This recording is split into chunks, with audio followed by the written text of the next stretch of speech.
I've been in this huge creative rut lately, and I feel so just unmotivated and uninspired.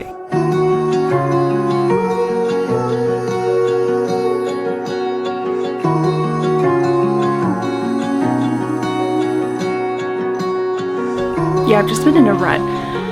That's why I'm laying in my bed right now, because I didn't even feel like filming this video, but then I was like, actually, I want to film a video, but I also want to be honest of where mentally I am.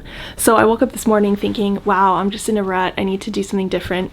I just wanted to share this because I found it actually helped me to sit in a different spot this morning to drink my morning coffee. And I sat down, I was drinking my coffee, just having a nice peaceful morning. And there's this bookshelf that I noticed. So in my parents' house, I'm at my parents' house. In case you didn't know, I live with my parents. So I looked at the bookshelf and there were all these books that I never noticed were there before. And I saw this book called The Words You Should Know. And I was flipping through it and it was so interesting because I wasn't planning on this. I was just drinking my morning coffee. But then I found myself starting to get so inspired by reading all these interesting words that I feel like, oh, I really need to expand my vocabulary and I want to start using these words.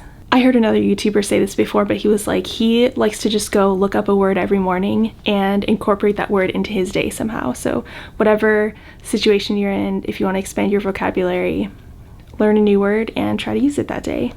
And then there was this other book called An Uncommon History of Common Things. And so I was flipping through this, learning so many random new things that I never knew. I think there's just so many things in life that are culturally acceptable that we don't even question why we do them. Like, why do we, at weddings, you toast, and at events, you toast and you cheers, you hold up your drink. Why do we do that? I know it's just a thing that we do, but do we ever question where that came from? And so in this book, it actually explains the history of toasting. And I just thought it was so fascinating. So apparently it's a tradition that dates back to the ancient Greeks and Romans. And it says by the 6th century BC, a common way to get rid of enemies was to poison them. Hence, to show that a beverage was safe to consume, a host would drink to a guest's health by taking the first sip. Credit the Romans with adding the actual toast. As a pledge of friendship, they would drop a piece of spiced toast into the communal cup of wine they raised at a ceremony or other celebratory function. So I guess that's why it's called a toast. It turns out the toast not only added a sweet flavor, the charcoal content could help make a vinegary wine more flavorful by reducing its acidity. And then the clinking of glasses just after a toast developed in 17th century England, where it was believed the bell-like noise had the power of banishing the devil. So just think about that next time you're clinking your glasses together with someone. We kind of just do that it's just something we do. We never question why do we do that? Where did it come from? So I just thought that was so funny.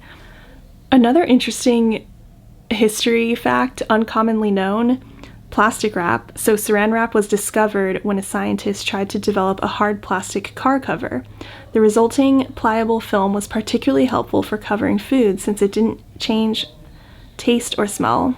I think it's so fascinating how a lot of inventions actually were mistakes. So there's so many stories like that where someone was trying to discover something for something else, and then along the way they discovered, oh, this actually has a use for something else, and we can use that for something we weren't intending, but it just happened to be that way.